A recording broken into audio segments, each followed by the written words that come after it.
Surface tension क्या है? Surface tension एक टेंडेंसी है। टेंडेंसी किसकी? To reduce. टू रिड्यूस मैं वर्ड यूज करूं ओपन सरफेस, जो खुली सरफेस है। हालांकि सरफेस वर्ड में ओपन तो अपने आप ही आ जाता है, सरफेस तो तभी कहा जाएगा जब ओपन हो। अच्छा एक बात बताओ, क्या किसी गैस में सरफेस टेंशन हो सकती है पॉसिबल? नहीं हो सकती, क्योंकि गैस की कोई सरफेस ही नहीं होती। और ये सॉलिड है, इस पे भी कोई सरफेस टेंशन नहीं है, क्योंकि यहाँ लिक्विड मॉलिक्यूल्स मूव करने के लिए पॉसिबल नहीं है। तो सरफेस टेंशन टेंडेंसी है, लिक्विड की टेंडेंसी अपनी ओपन सरफेस को लगातार घटाते रहने की टेंडेंसी है। क्या? Surface tension. ठीक है, अब इसी टेंडेंसी के बेस पर हम इसको मेजरमेंट कर सकते हैं। मेजरमेंट कर लेंगे। क्या करा मैंने? मैंने एक वायर बना लिया यू शेप में। ये रहा, एक वायर बना लिया मैंने। किस शेप में बना लिया? ये यू शेप में एक वायर बना लिया। ठीक है, ये नहीं आ रहा, ये रहा, ऐसे रख लेता हूं मैं। यू शेप में एक वायर बना लिया ये। ठीक है, और फिर मैंने एक और वायर लिया। एक वायर ऐसा लिया जो इस यू शेप वायर पर आगे पीछे चल सकता है, फ्रिक्शनलेस, बिना किसी फ्रिक्शन के यहां चल सकता है, खिसक सकता है। ठीक है, फिर मैंने क्या काम किया? मैंने यहां इस वायर वायर और अपने मूवेबल वायर, ये कौन सा, मैं इसे ब्लू ले लेता हूं। ये मेरा मूवेबल वायर हो गया जो इसके ऊपर मैं मूव करूंगा। इन दोनों के बीच में मैंने एक वो बना ली। क्या बना ली? एक बबल बना दिया यहां इसके बीच में, साबुन का एक बबल बना दिया। ठीक, किसी भी तरह से बना दिया, आप इसकी टेंशन ना लो कैसे बना दिया, वो मेरा काम है। मैंने यहां एक बबल बना दिया इसका एक। ठीक है, अब ये जो बबल है, इस बबल में दो सरफेस होती है, ध्यान रखिएगा, बबल में दो सरफेस होंगी। ये बबल है, तो एक तो ये जहां ये ऊपर की एयर के कांटेक्ट में है लिक्विड, और नीचे जहां फिर लिक्विड एक और एयर कांटेक्ट में, दो सरफेस है इसके ऊपर बबल की। क्योंकि कितना ही पतला हो, कुछ ना कुछ तो उसकी थिकनेस होती है, तो दो सरफेस है। अब इस पर मैंने यहाँ जो बबल का बुलबुला मैंने बना लिया, सरफेस बना लिए, उसमें एक तो नीचे सरफेस है, एक ऊपर सरफेस है। और सरफेस की प्रॉपर्टी क्या है? सरफेस की प्रॉपर्टी है रिड्यूस होने की। हालांकि साबुन का बबल है तो इसमें प्रॉपर्टी कम होगी, लेकिन होगी तो सही। अब ध्यान से देखना, इसके बीच में जो ये बबल बन गया है, इसके बीच में जो यहाँ बबल बन गया है, इस बबल की टेंडेंसी है कि अपने आप को कम कर ले, सरफेस को कम कर ले, सरफेस को रिड्यूस करने की टेंडेंसी है इसके अंदर। तो ये जो वाला जो तार है विच इज मूवेबल, ये जो इसके ऊपर मूव कर सकता है फ्रिक्शन लेस, मतलब इसे रोकने वाला कोई नहीं है। इस तार के साथ क्या होगा? मैंने ये यूं बबल बनाया इसके बीच में, और बबल को यहां तक लाया, इतना बड़ा कर दिया बबल ये, और फिर तार को छोड़ दिया।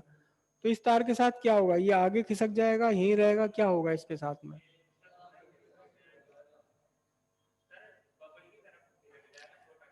बबल की तो टेंडेंसी छोटा होने की, और इसे मिल जाए मौका छोटा होने का। ये वायर है, फ्रिक्शन लेस मूव कर रहा है, तो ये क्या होगा?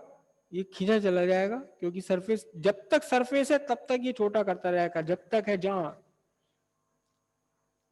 आप ध्यान से समझना कि इस लिक्विड की जो टेंडेंसी है ओपन सरफेस को हटाने की, ये कब तक है? जब तक सरफेस है तब तक टेंडेंसी है ये। तो जब तक भी सरफेस है तब तक ये टेंडेंसी है, खींचा चलाएगा, खींचा चलाएगा, और तब तक, तब जाकर रुकेगा जब ये इसकी खिंचाव इसका तब कम खत्म होगा, जब बिल्कुल सरफेस ही खत्म हो जाए, ये वाला वायर जाके दूसरे वाले वायर से मिल जाए, सरफेस रहे ही ना यहाँ पर बिल्कुल भी। बबल रहे ही ना बिल्कुल भी, वहां जाकर के रुक जाएगा। तो अगर मैंने इसको यहां तक रखा हुआ है, यहां इसे रोके रखने के लिए मुझे क्या करना पड़ेगा? मुझे रोके रखने के लिए इसे बाहर की तरफ खींच के रखना पड़ेगा, इसके ऊपर एक फोर्स बना के रखनी पड़ेगी, ताकि सरफेस टेंशन इसे वापस खींच के अपनी जगह ना ले जाए। मुझे इस पर फोर्स बना के रखनी पड़ेगी, इसे खींच के रखना पड़ेगा। यहां तक की बात समझ आई? बबल फूट जाएगा?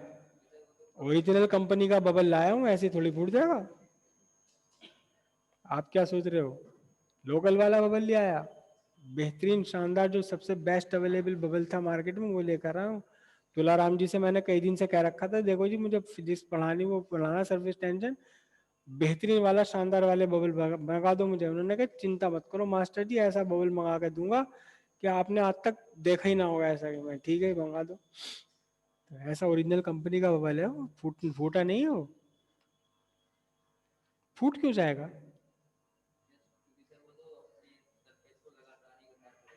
लगातार घटाता रहेगा, मैंने घटाने नहीं दिया। घटाने कोशिश तो कर रहा घटाने की, मैंने नहीं घटाने दिया, तो क्यों फूट जाएगा वो? फिर वो बबल क्यों फूट जाएगा? हाँ, क्यों फूट जाएगा बबल वो? मुझे तो समझ में नहीं आ रहा कि क्यों। अच्छा अच्छा, मैं अगर ज्यादा से खींच दूंगा यहाँ तक तो फूट जाएगा, मेम्ब्रेन पतली जो हो जाएगी।